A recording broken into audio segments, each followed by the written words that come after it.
Good day. Today, Erin and Bree from the Mental Health Capacity Building Initiative is going to go over the trauma-informed classroom. This is an introduction, and we will provide you with some simple sample strategies to take to your classroom. So first off, to discuss trauma, students who have been impacted by trauma carry a very heavy load and operate at a continually high level of stress. And for most students, trauma wasn't a one-time incident. It happens and continues to happen over time and for a long term. Our students experience years of toxic stress in toxic home environments, and they shift that to their everyday life, and they are in survival mode. This is their new normal. It is fear, reactivity, and failure, and this is how they survive. It's all they know. The result is that their brains are wired for fear. Their brains are not bad. Their reactivity isn't necessarily wrong.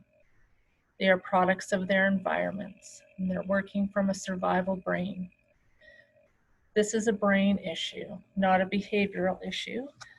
Change and healing for our most challenging students will take time. To achieve a trauma-informed school, it requires a shift from fear-based culture to relationship-based and love-based culture, and that will take time. As a shift occurs to the trauma-informed approach, students will begin to feel safer. They will feel a greater sense of respect. And then lastly, it will result in lower disciplinary reports and higher academic scores. The 5 critical steps to implementing a trauma-informed school are: 1, knowing the concepts, applying a mantra and a strategy. The first one is to understand that stress is coming from outside the school. It's not about me. It's time to drop our personal mirror. Number 2 is to allow the students to de-escalate and regulate before solving the issue at hand. Problem solving and solutions can't be worked through while in the moment. Designate a quiet space where students can feel safe to de-escalate. It's never about the issue at hand. It goes much deeper. The question to ask is, what's really driving the child's behavior? Be the one who listens and values the student's voice, and ask how you can help and explore underlying issues behind the behavior. Again, it's a brain issue, not a behavioral issue. My job is to help the students regulate, not simply behave. Strategy is to incorporate regulatory activities into the culture of the classroom and support students in their ability to learn how to self-regulate. Discipline is to teach, not punish. Discipline should always happen in the context of a relationship and use consequences that keep students in school and foster building of trust and safety with caring adults. Okay, we're going to move on to domain 1, which is relationships and family culture. So while parents and families form the first level of a child's relationships, it's the school that forms the second, and there's no real other contender for the second. School will come before religious organizations, before outside agencies, government, or other community organizations. And schools were originally solely responsible for academics, which used to work really well for most students because their family systems were able to provide all of the connection and stability that they needed. But the long and short of it is times are different, and the need is for schools to operate from a broader perspective, and that's the trauma-informed movement. So we're going to focus on 4 different aspects of this domain. When creating a trauma-informed classroom, these are kind of key to go through. So we're going to look at family culture, teacher-student relationships, student-student relationships, and teacher-parent relationships. Brain science explicitly shows that when children and adults are connected and feel emotionally secure, they can think more clearly, their memory systems are intact, and their love of learning is online. The concept of a classroom becoming a family is especially relevant for students impacted by trauma because one of the biggest fallouts from trauma is rejection and abandonment. Because school is such an influential line of contact, it can have a really powerful healing impact. So family culture in the classroom, and there's just 6 recommendations for this component. So number 1 would be to establish and teach hierarchy. Often traumatized kids have unclear or dysfunctional hierarchical family structure and do not trust or view adults as safe. They must be intentionally and methodically taught about the hierarchical structure of the school. So do this like you would do to any new employee in an agency. A diagram is actually a really great tool for this. Show them who's, the head of the organization and then what the trickle down of leadership is. Again, because trauma happens by surprise, and so this just kind of eliminates future surprise. Say they are taken in to see the principal, it won't be a shock because they'll have some pretext for that. So recommendation number 2 is to set love-based limits and boundaries. So the example for this is that you want to be a combination between Mr. Rogers and General Patton. The goal is to promote kindness and structure, not one or the other. And there's a lot of teachers that are really good at kindness and a lot that are really good at structure, but we want to meld those 2 things together. So the message from this would be, I can handle you, I'm not giving up on you. Recommendation 3 is to host class meetings. They can be held as little as once a week, so it's not a real time leech. This would create a community, and it can be used to debrief after altercations, celebrate milestones, share news, and discuss academics. So you're dealing with a wide variety of things, not just positives and not just negatives, but really talking about everything that impacts the class. Recommendation 4, establish and display classroom values. So displaying them provides a reference point, but as you can see from this slide, it can be a really fun piece of art, right? It really makes your classroom more of a homey feel. And rules, calling them rules rather than values can ignite rebellion in traumatized students. Values just comes across a lot more palatable for our traumatized kids. And the cool thing is that often a value can serve as a catch-all to replace several rules. So say an off-color joke was made, you could refer to a value that's like, in this class, we promote respect and safety. And then you could explain why that joke could make some feel disrespected or unsafe, right? So instead of having a million different rules, you have these catch-all values. And number 5 would be to establish traditions. So that would be providing time to connect, and it creates a unique sense of identity, and it creates positive memories for the classroom. Putting up pictures of students, which is just a tangible way to say you belong here. Component 2 is building the teacher-student relationship. So the recommendations for this are as follows. Smile and be authentic. So, and that means also though, being authentic is not just about smiling. It's good to smile when you are happy. It's good to show that, but it also means being able to explain when you're feeling sad or stressed or dysregulated, because you're the model for that, right? Number 2 would be welcoming students to the classroom. So standing at the door if possible as students come into the class. That says we're so glad you're here today and part of the class family. Number 3, address students by name and create dedicated connection time. So a lot of traumatized students feel invisible. Making knowing proper pronunciation or nicknames and greeting students by those names a priority solves that invisibility issue. Number 4 is classroom polling. Use that. So something like Kahoot would give every student a voice and a chance to visually see themselves as a part of the class family. Questions can be answered anonymously to create more safety if you want. Number 5, ask students what they need. So like the polling, like we said, but also journals, that would just be for the teacher's eyes, or those little printouts that say something I wish my teacher knew, that you would pass out every so often, are a good way to do this. Let students get to know you, be vulnerable and be open, obviously with boundaries, and allow students to see you as a human with quirks and flaws. Trauma happens by surprise. We'll repeat that a lot throughout. So the less we have to hide, the better. And this can be something as easy as, putting memorabilia from your favorite sports team up, trinkets, part of a collection you have, anything that brings you into the classroom, that's great for them. Protecting and respecting their dignity, that kind of just goes without saying. We don't try and operate out of shame. We have their backs. And number 8, which would be relating to students beyond academics and increasing cultural competence. So find out what the students are into. Remember the things they tell you, and interact outside of class and at recess, at lunch, etc. Right now, a lot of the grade 8s are really into that game Among Us, so we've kind of been trying to learn to play it a little. Or if they're into TikTok, kind of browse TikTok and see what's trending, so you have something to chat with them about. It really does make a huge difference. Okay, fostering student relationships is component 3, and the suggestions here are to establish and enforce a no bullying policy. So just make sure there's protocol around that, and that you follow it when bullying needs to be reported. And also make sure there's clarity regarding what constitutes bullying, and make sure that as the teacher, you're taking a strong anti-bullying stance. Number 2, create an inclusive and judgment-free environment.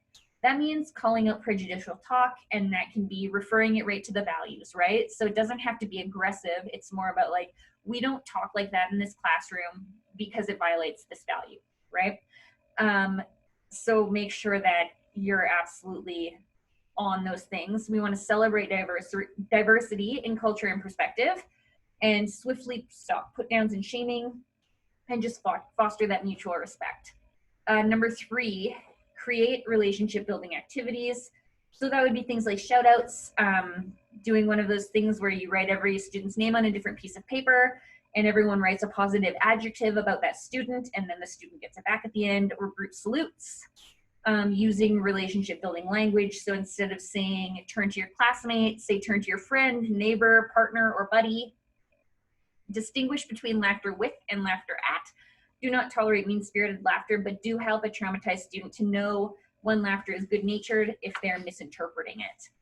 And 6 would be model non-judgmental behavior. So work on your own regulation to ensure you can be patient and avoid sarcasm, ridicule, anger, and shame. Okay, last we're going to talk about the teacher-parent relationship, building that up. So recommendation number 1 is to take initiative to build a relationship with parents and caregivers. We need to remember that often parents of traumatized students have had their own traumatic experiences and could very likely have a bad taste in their mouth from the whole school system. So make sure you're sending positive notes home to break the ice. Don't wait for a disciplinary meeting, because that's not getting off on the right foot. Reach out and invite parents to participate. Don't assume they know that they're invited to participate. Number 2, use various communication channels. We don't know, some parents are not tech savvy, some parents are still using landlines, so make sure that you're figuring out what works best for them, whether that's email, landline, text messages, letters, whatever. Just be proactive with that. Respond promptly if you can, because adult children of trauma can get triggered when they don't get responses quickly, because to them that's saying you don't matter. Explain educational processes. Don't assume parents are familiar with policy, protocol, or procedure. And explain acronyms. That's self-explanatory. There's a joke about that. The Trauma Informed Classroom 180 book uses the term ISS often, and I had no idea what that meant. I'm not an educator, so I looked it up and it said International Space Station. So this is how acronyms can be confusing, a very tangible example of how they can be confusing. So just make sure you're explaining those things to parents, so they're not looking for the International Space Station in your school. And number 6 is refer to a social worker when needed, because sometimes someone with the capacity to do home visits is a good fit because of transportation or childcare issues. And our next domain is regulation. Regulation is the ability to handle stress, calm the nervous system, and sustain one's focus and emotional balance. Trauma-informed is a co-regulatory model, meaning it takes a strong connection and relationship to help students regulate. It is important not to join a student's chaos, but to invite them into our calm and be that external regulated brain.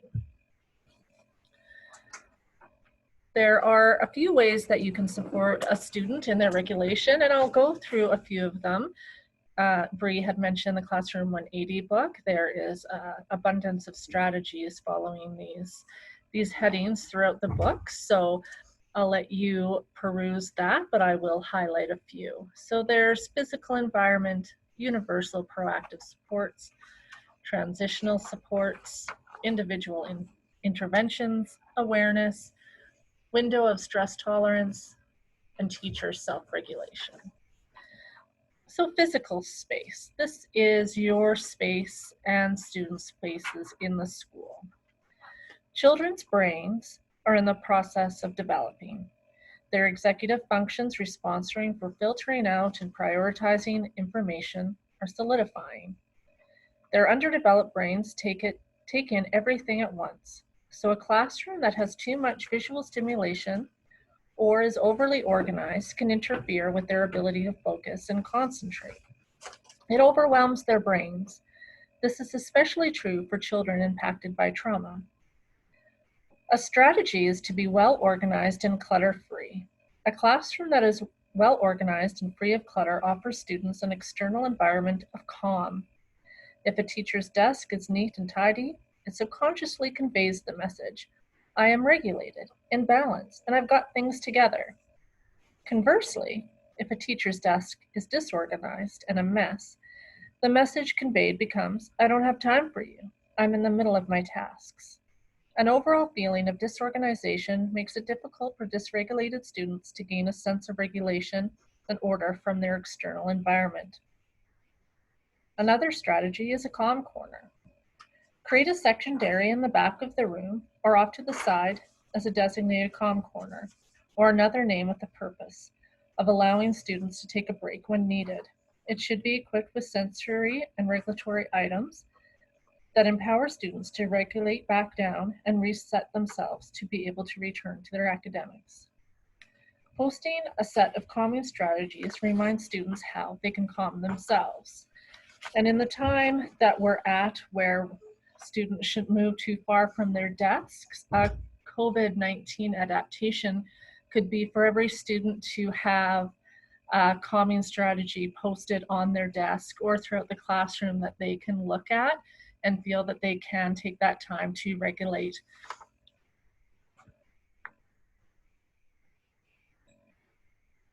So an example of a calming strategy, and it can just be as simple as this, of being grounded using your 5 senses.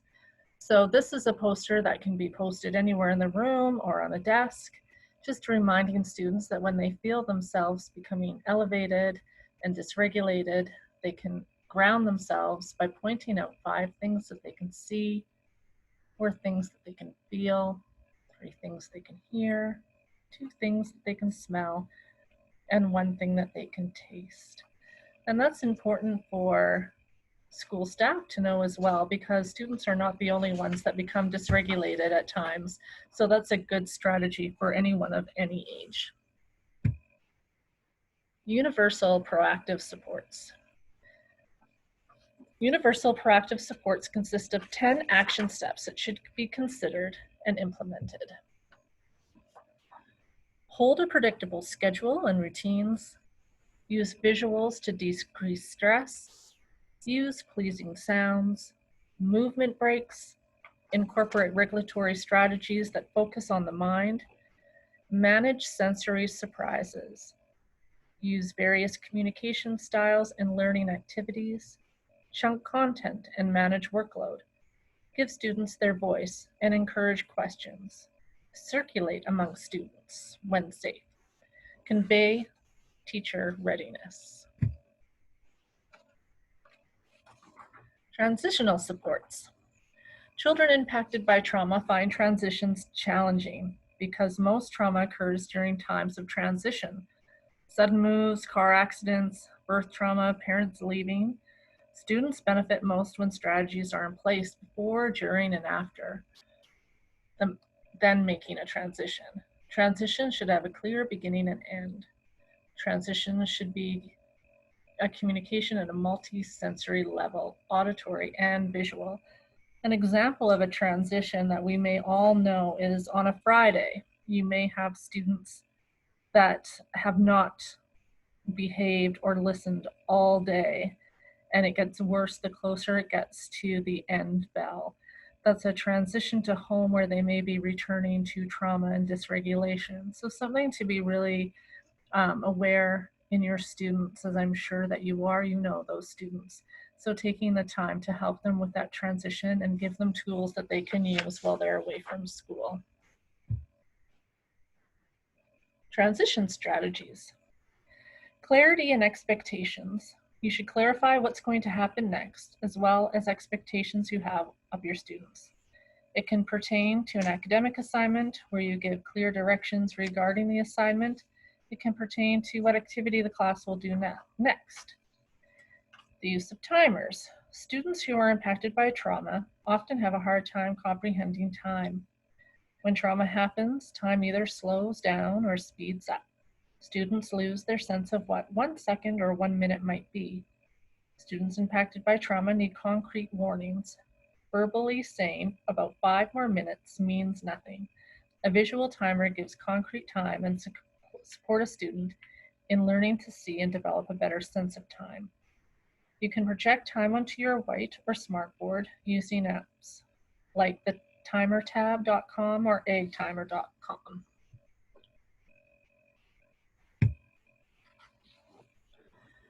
Teacher self-regulation. As I said, in that grounding activity, teachers can use that as well, and all staff members can use that. So, as we've said before, students learn through modeling. If a teacher is dysregulated, then their ability to teach students how to regulate will always fall short. For many students who experience trauma, their life experiences have not given them enough moments to understand at a body level how to be regulated. Dysregulation is a natural state for these students. When a teacher is regulated, the dysregulated student can then be positively influenced by the teacher's regulation, enabling the students to settle their systems back down through their connection with them. This is why connection between students and teacher is so vital. Okay, we're gonna get into domain 3, which is called language of trauma. This domain is all about perception and perception shift. So as you can see from the comic that I've attached, depending on what our perception is, depending on where we're standing, behavior can look like a lot of things, right? Because our own experiences and our own thoughts kind of inform what that behavior might be. And if we're being honest, children of trauma can often behave like jerks. So this is just about learning to shift and be able to see behavior through a lens of fear. This allows us to get to the root cause of what drives the behavior, which determines our effectiveness in helping students long term. All right, so we're going to talk about interpreting negative language and trying not to take language at face value, really. Instead, just try to decipher what the deeper meaning might be, which does require a lot of compassion and patience. So in this little illustration, we see through a traditional lens, this kid saying, I don't care about this assignment. So we could easily think disrespectful, you know, he's being difficult, he's unpleasant. But then through a trauma-informed lens, we go over and what the kid's really saying is, I don't know how to care about this assignment because no one's ever really cared about me. I don't have a frame of reference for knowing what it feels like to be cared for or to care for someone other than myself. But if you care about me and take interest in me, maybe I can experience what this feeling is all about, and it will motivate me to care about my assignments in the future, right? And obviously that kid does not know how to express that, but you know, behavior is a style of communication. So understanding the lens of fear is really about knowing that fear distorts the student's interpretation of the world around them. And this comes from living in unpredictability. So things we might see are like extreme reactions, hot-headedness, avoiding eye contact, refusal to participate, becoming obsessive or defensive, giving rude looks to the teacher.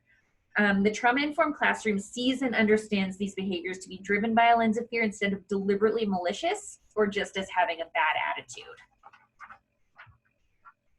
Okay, we're going to talk about mindful steps to responding in the classroom. And this can seem like a lot because I think we're wired, I think especially in our 20s, we learn how to respond in a way that shows people the type of behavior that we will accept, right? But then we get back into positions like teaching and we kind of have to like deconstruct that a little because we're not working with other adults on the same level as us. So these can seem like an awful lot of steps when our reaction at this point is obviously to go one place, which is usually to shut it down. That's kind of what it is with me. So this is a strategy I've been practicing in my personal life to great effect.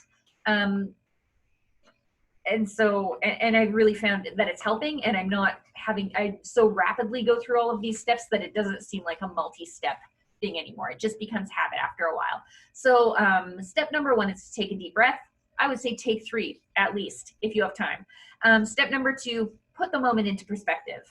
We have a lot of experiences, like I said, that inform our reactions. Try not to let your own stuff bleed into what's going on. See the moment for what it is. Number 3 is get into the student's shoes. Use that intel you've hopefully gathered on them from, like kind of investing your time into getting to know them, getting into what they're into. So try and see things from their angle. Number 4, ask what is driving this behavior, which just takes us out of the defensive state, which is, why is this kid acting like this to me? Why is this being done to me? We don't want to think like that. Number 5, ask what I can do in this very moment to improve my relationship with this student. So it just reframes the intention of how we're about to react. And it's no longer about like, I'll show you not to act like this, or I'll show you that I'm not going to accept this, right? Number 6, mindfully create an emotionally connecting instead of divisive response. And we have a lot of really good examples of connecting language in the following slides. And then number 7, deliver a response taking into consideration the nonverbal communication you display. Because even the kindest words are menacing if they're coupled with clenched fists and a scowl. So remember that. Okay, we're going to talk about right brain to right brain de-escalation because traumatized kids or kids that are acting out, they're not firing from their left brain, they are firing from their right brain. So I just need to say as a precursor, right brain to right brain interaction is not going to automatically shift a student to pure joy from being difficult. The goal is to move students down the emotional spectrum. So we can see in this diagram that a dysregulated student is firing from the right hemisphere of the brain, or your lizard brain. And if you've ever had a lizard for a pet, you know what they're like to reason with. They're not, they're not warm or cuddly. Their kind of instincts are for survival, really. So lectures, logic, reminders of the rules, and directions that involve sequential actions are not going to be effective. Communication must connect to the student's intense emotions and be relationally based. And students of trauma are not the only students that fire from the right brain, by the way. These are also your ADD and ADHD kids. These kids can really run the risk of feeling like they don't belong in academic settings because they've classically benefited predominantly left brain students. Children with ADD or children who fire from the right brain are at a higher risk for adult depression, which often stems from a childhood that made them feel like they were responsible for not being organized, for being undependable, for being flaky or unengaged. And a lot of those narratives begin at school, even elementary school. There's real potential to make these students feel like they have a place in academia, and this narrative also starts in elementary school. Often these kids have great creative and imaginative capacity and are great at seeing unorthodox solutions and approaches. These are your ideation kids. If anyone has the ideation strength, lean into those kids because they're absolutely worth it. Okay, so this is the relate and respond using non-blaming language and I and we statements. So we talked about how you can connect using language. Children of trauma can be very defensive when dysregulated. Communicating in a non-judgmental way can keep them from getting more defensive. Try using language reflective of security, acceptance, and validation. So we want to go from blaming statements, like that doesn't make sense, to neutral or supportive statements, like help me to understand, how will this work? Things like instead of what were you thinking, move to what motivated you to make that decision. Instead of that's not how it's done, move to that's one way to look at it, but it might make things more difficult down the road. And we want to move away from you statements like you need to go, which I would even find triggering as an adult, by the way, to we and I statements like let's step outside together and work this through. We want to move away from you need to figure out how to get yourself together and focus to I'm here to help you, let's figure this out. Away from you need to stop complaining and get back on task to how about we talk this through after class when I have time to hear your concerns. So you can see how that would automatically make all the difference. Okay, last we're going to talk about nonverbal communication. And there's many suggestions for this. So we'll get through these. Number one is to use body language that is congruent with spoken words. So students impacted by trauma rely more heavily on body language than spoken words. Keep that in mind. Number two is to be attuned to students' reaction to body language. So something as harmless as crossing your arms can be seen as an act of confrontation. Just be aware of your body language. Number three, relax on requiring eye contact. Eye contact requires confidence and the ability to be vulnerable. So not every student can do it. And alternately, it's a very Western norm as well. So the expectation of eye contact can be culturally insensitive. Be cautious with your hand gestures, right? If a student is coming from a background of physical abuse, raising hands can be seen as threatening. Also, we're dealing with COVID right now. So there's a lot of students that aren't big on touchy-feeliness. You want to maintain a posture of certainty, head held high, standing straight, chin up. This goes back to establishing hierarchy and embracing leadership. You are the alpha of this classroom. You want to notice misinterpretations of facial expressions. Some students are not wired for social communication. So furrowing your brow, something like that. Some people just have a resting angry face. So just be aware of that because that can be construed as threatening or angry. And we also want to work on matching tempo of speech with students' processing abilities and being aware of perceived speech volume.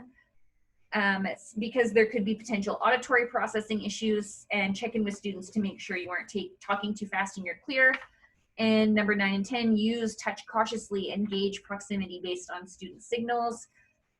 Like I said, we're living in COVID, so proximity, both proximity and touch are probably touchy subjects, but even COVID, aside from COVID, proximity can be good, but notice if it seems to be making students reactive. And our fourth domain is safety. The top priority in any classroom is student safety. This is essential to learning. Physical unsafe behaviors often grow out of emotionally unsafe environments. Physical safety requires emotional safety with strong emotional connections. The very nature of trauma is defined by the experience of feeling unsafe. To ensure that the trauma-informed classroom is a safe environment, safety as it relates to trauma has to always remain the number one priority. To properly address safety in the classroom, the following 3 components require attention and execution: universal safety practices, identification of individual safety issues, and responding in a moment of crisis. Many students coming out of chaotic homes and those with early childhood trauma can easily slip into a deep state of dysregulation and become unsafe in the classroom. Many of our students are simply wired for aggression and violence. For some, the dominant type of connection that they have experienced and/or witnessed is a violent one. Thus, their blueprint for relationship, love, and connection is aggression. With the understanding that trauma breeds violence, physical assaults on teachers by their students are never okay and have to be stopped. It is never acceptable for a teacher to be hurt by a student or for other students in the class to be hurt by their classmates. The classroom should never be a danger zone, ever. It is important to remember that a student's violent outbursts go far beyond making a bad choice. Children who have been hurt in some capacity often project their pain onto others. It is a learned behavior that cannot be undone by traditional disciplinary measures such as a timeout or suspension or seclusion. What is needed is for someone to step in and to help end their destructive outburst. Establishing safety as a number one rule. Students need to be explicitly told that the classroom is a safe place. There are 3 absolute safety rules of a classroom that a teacher must convey. Number 1, I will not hurt you. 2, you will not hurt me. 3, nobody in this class will hurt anyone else. Through the use of mantras, when students drop down to a lower part of their brain, their ability to process language is greatly reduced. Language is processed in the left hemisphere, while the access point down to the midbrain is through the right brain. When students are highly dysregulated, their brain is activated, their right brain is activated, so students are processing most of their communication nonverbal. When mantras are practiced repeatedly ahead of time, they are a way to effectively use language in these difficult moments. When practiced over a period of time, mantras get stored into the long-term memory, into the lower areas of the brain. They do not require sophisticated language processing skills that are only accessible in the prefrontal cortex. This is important because when students are heading into an aggressive and unsafe state, they are operating primarily from the lower part of the brain.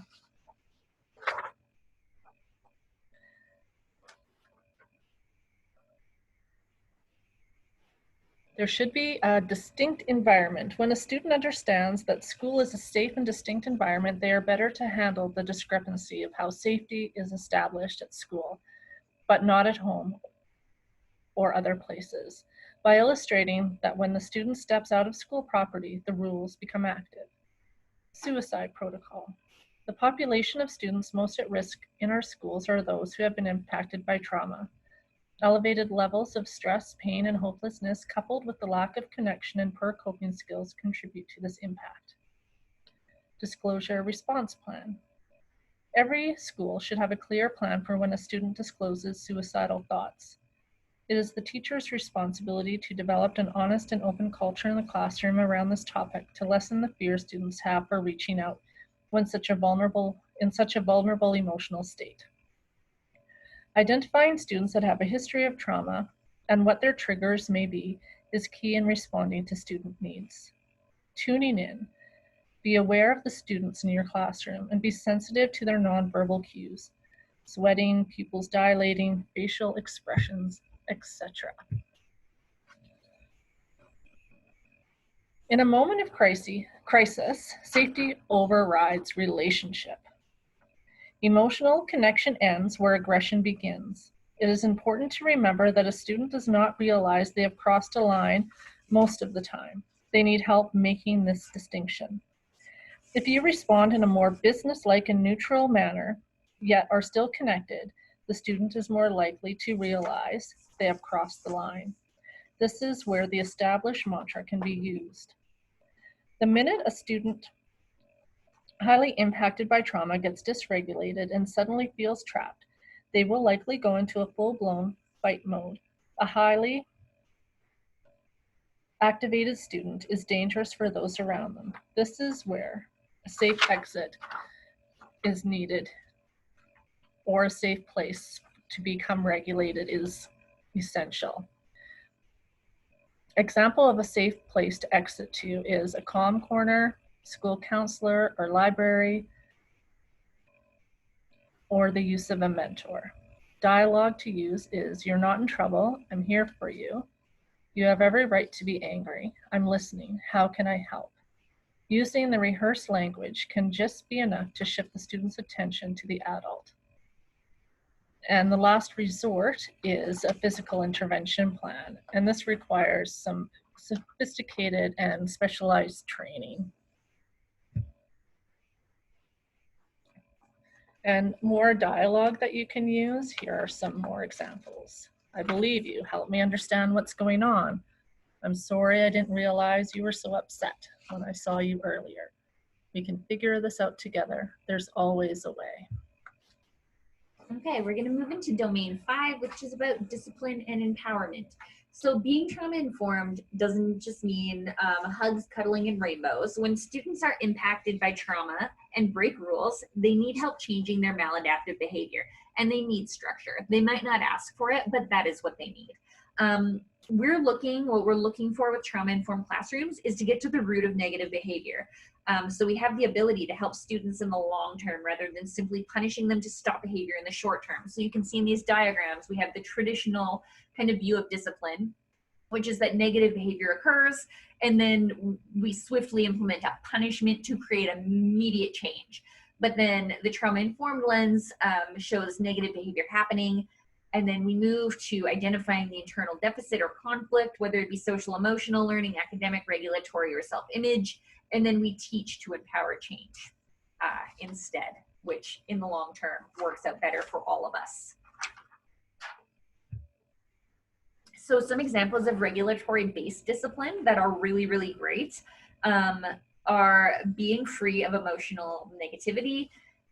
So essentially any technique that's going to embarrass, shame, or humiliate the student is a no-go. It's in terms of trauma-informed classrooms. It's not in line with the trauma-informed movement. And I think probably everyone remembers a teacher growing up who shamed them and that it stuck with you. So that's just a really good example of how negatively impactful shaming behavior can be. For me, it was about in the grades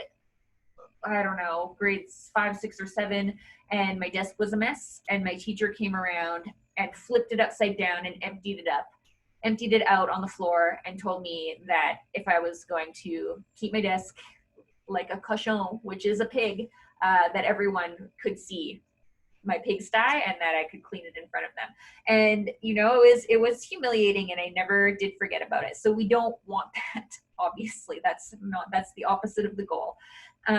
We're also trying to be free of seclusion punishment, which is the complete opposite of helping students learn to regulate within the context of a safe and loving relationship. It increases anxiety is what that does. Number 3 is we are trying to be free of behavior-based tracking systems. So things like the stoplight, the sticker chart, token economies, fun Fridays, clip up or down behavior. They focus on getting children to behave, not to regulate. And it's divisive among students. I have another really good example of that. We had kind of fake laminated money when I was growing up, and if you spoke English, you got it taken away, but they had it set up so students could take away money from students. So it just got really bad, where by the time the auction rolled around, where we use our money to bid on fun things, everyone hated each other because we were just, hiding around the corner trying to get each other's money from people. So it was not a great system in retrospect. We want to be free of threats to call home. Parents should be used as a support strategy, never a threat. We are going to try to ensure teaching moments happen after the incident. So that is, this behavior reflection sheet is a really good example of that. And it's empowering, not shaming. Number 6 is we want to practice time-ins instead of timeouts. So pull the student away from the activity they're disrupting, but don't isolate them. Instead, offer a connection with an adult, not a time to correct or lecture, but about understanding what the student is going through. This is a really good example of the regulatory-based strategy. So it's not clip up or down, it's clip left to right. And the teacher can move the pin, or the student can move the pin themselves to where they're at that day, which is a great exercise in emotional awareness and communicating needs. So the colored part, as you can see, is the level of stress, and the gray bit is the window of stress tolerance. Okay, we're going to talk about consequences with relational support. Sometimes it's challenging to think of trauma-informed discipline as a way to teach and empower, because it can feel as if students are not being held accountable for their actions, especially if we're old school about discipline. In trauma-informed classrooms, we absolutely still want to employ boundaries which provide predictability and stability, which students need. We just don't do it in a way that do it in a way that removes fear and shame and replaces that with relationship and connection. So an example of a strategy would be a time-in, where a student is removed from his seat or the activity and sits next to a teacher. With the teacher's assistance, the student is given a chance to regulate. A calm corner, as Erin mentioned before, students remain in classrooms and continues the sense of belonging in the classroom family, but is removed from the activity. The teacher, when available, checks into with the student to help them regulate.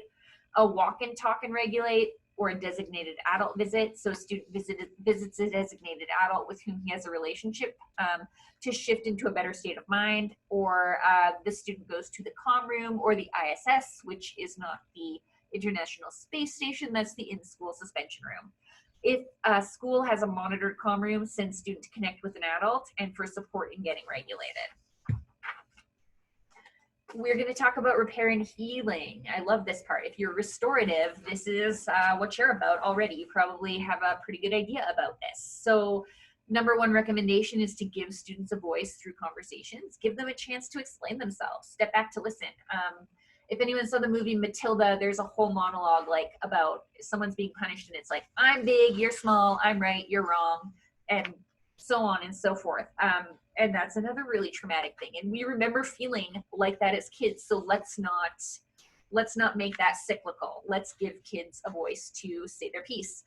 Number two is using restorative practices for classroom or small group conflicts. So talking circles, dialogue circles, problem solving meetings. This is making sure that consequences are not done to students, but they're done with them. Something like mediation for one-on-one conflicts, which could be done privately or facilitated by a teacher, peer, or counselor, if the peer is mature enough. This improves self-esteem, self-discipline, and self-regulation. And we have the peace path, which is something we're really excited on. We want to put one of these in our high school. So it's a step-by-step scripted conflict resolution tool that students can use unsupervised, which is great because it's making your job a little easier. The ultimate step is to work out a solution that both parties can agree upon. Okay, identifying developmental deficits.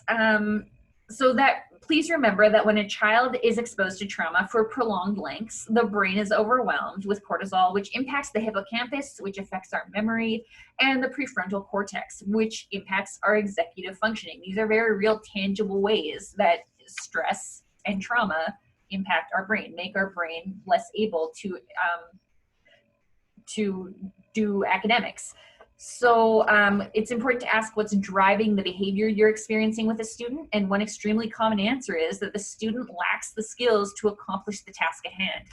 Be prepared to look for and identify patterns that can reveal the skill deficit and refer to testing. When excessive testing is not required, because it won't be all the time, or it's not an option because the parent doesn't want that.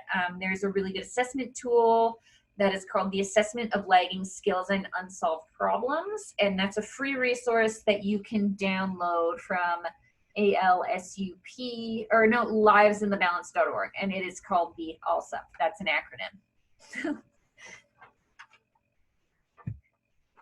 Okay, we're going to talk about grades. So suggestions for grades would be to separate out grades for the student's effort and achievement, right? That just means definitely single out improvement, single out effort.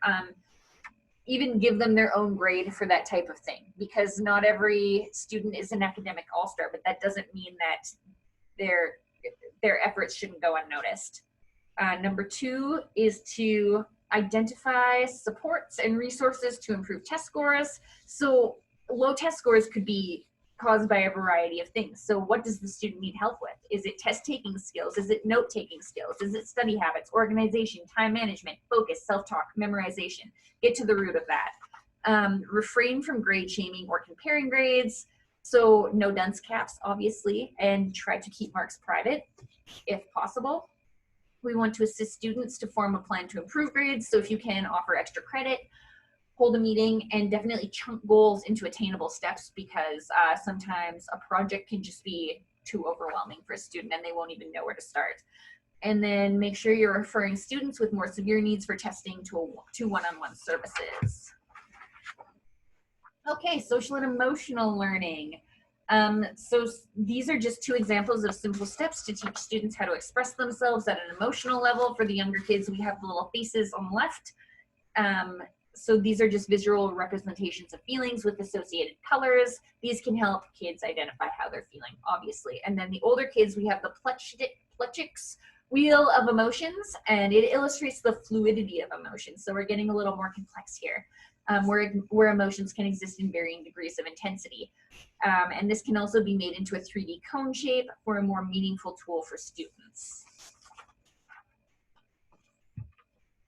Okay, self-image and healthy development. These are some of our favorite things. This is kind of like the heart of what we do with in the pop room at JP. So it might be obvious by now that children of trauma can have some poor self-image issues. Strategies we really like are the use of affirmations.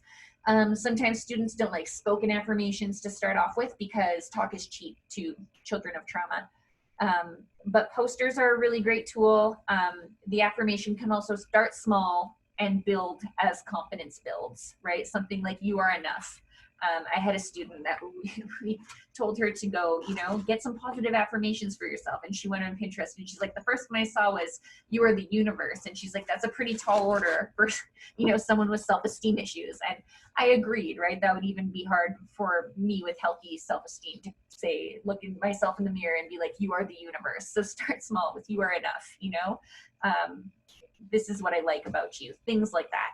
And then gratitude prompts or journals get us to focus on the bit of good in ourselves and in our lives. And the repetitive practice can build into a habit and promote a growth mindset and resilience. Okay, and we're going to talk about reflection and ongoing growth. Being trauma informed, please remember, is a lifelong journey, and there's always more to learn. So be reflective on a weekly basis or monthly basis or daily basis, whatever you have time for. Ask yourself, how can I be more attuned next time? How can I be more connected? Seek out PD opportunities, and we definitely have some of those, a little information on that if you'd like to email us in that regard. Number 3, inspire others. Like with any grassroots movement, peer-to-peer influence is by far the most effective in building momentum.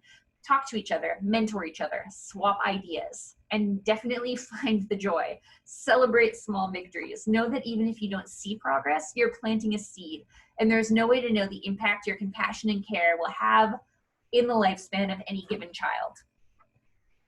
So in closing, Bree and I would like to thank you for the time that you spent listening to us.